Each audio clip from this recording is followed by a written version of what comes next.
اللہ کا ولی جن کا نام آصف بن برقیہ بتایا جاتا ہے، انہوں نے کہا انا آتی کبھی قبل ان یرتد الیک طرفک، اے اللہ کے نبی میں وہ تخت لاؤں گا کتنی دیر میں؟ کہا کہ آپ کی پلک جھپکنے سے پہلے۔ اور پھر قرآن کہتا ہے فلما رآہ مستقرا عنده، سلیمان علیہ السلام کی بات کمپلیٹ بھی نہیں ہوئی تھی، آپ نے پلٹ کر دیکھا تو وہ تخت وہاں حاضر تھا۔ کون لایا؟ سلیمان علیہ السلام خود نبی ہیں، ان کا پاور اپنی جگہ پر، لیکن لانے والا نبی نہیں تھا، وہ اس امت کا ولی تھا۔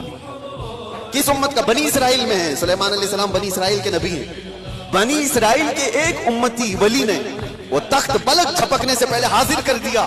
1000 کلومیٹر سے بھی زیادہ کا ڈسٹینس ہے یمن اور فلسطین میں، زیادہ ہے، اس سے زیادہ ہے، اور تخت پلک جھپکنے سے پہلے لا کر حاضر کر دیا۔ اور قرآن کی آیتیں پڑھو، انہوں نے یہ نہیں کہا میرے بازو کی طاقت ہے، میری قوت ہے، میں اتنا پاورفل ہوں، بلکہ تخت حاضر کر کے اس کے بعد سلیمان علیہ السلام نے کیا کہا؟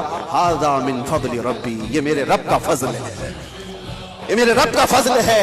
اب توجہ چاہتا ہوں، سلیمان علیہ السلام کے امتی بنی اسرائیل کے ولی، ان کو یہ طاقت ہے، ان کو یہ طاقت ہے کہ وہ یمن سے فلسطین میں پلک جھپکنے سے پہلے تخت لا سکتے ہیں۔ تو بہرحال سلیمان علیہ السلام سے کئی درجے افضل محمد الرسول اللہ ہیں، بنی اسرائیل سے کئی درجے افضل امت محمدیہ ہے۔ بنی اسرائیل کے ولی کا مقام جہاں تک نہیں ہے، اس سے کئی درجے افضل رسول اللہ کی امت کے ولی کا مقام ہے۔ اور عام ولی کی بات نہیں، ولیوں کا ولی اور سلطان الاولیاء غوث پاک کا مقام کچھ اور ہے۔ پھر بغداد سے جب وہ یہ کہتے ہیں کہ میں مغرب میں ہوں اور میرا مرید مشرق میں ہو اور اس کا سطر کھل جائے تو میں یہیں سے اس کو چھپا دیا کرتا ہوں، تو یہ بات کوئی غلط نہیں ہے، اللہ نے ان کو وہ مقامات عطا کیے ہیں۔ غوث پاک نے اسی لیے تو کہا تھا اپنے قصیدے میں رأیت نظرت الی بلاد اللہ جمعا کخردلۃ علی حکم اتصالی، میں اللہ کے سارے شہروں کو ایسے دیکھتا ہوں جیسے رائی کے دانے کو اپنے ہتھیلی میں دیکھتا ہوں۔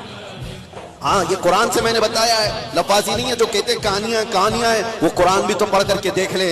قرآن پڑھنے کے بعد انہیں سمجھ میں آ جائے گا کہ ولی کی طاقت کیا ہوتی ہے، ولی کی کرامت کیا ہوتی ہے۔ کرامتوں کا منکر یہ قرآن کا منکر ہے۔ اللہ ان کو ہدایت عطا فرمائے اور ہمیں ہمیشہ اولیاء کے قدموں سے وابستہ رکھے۔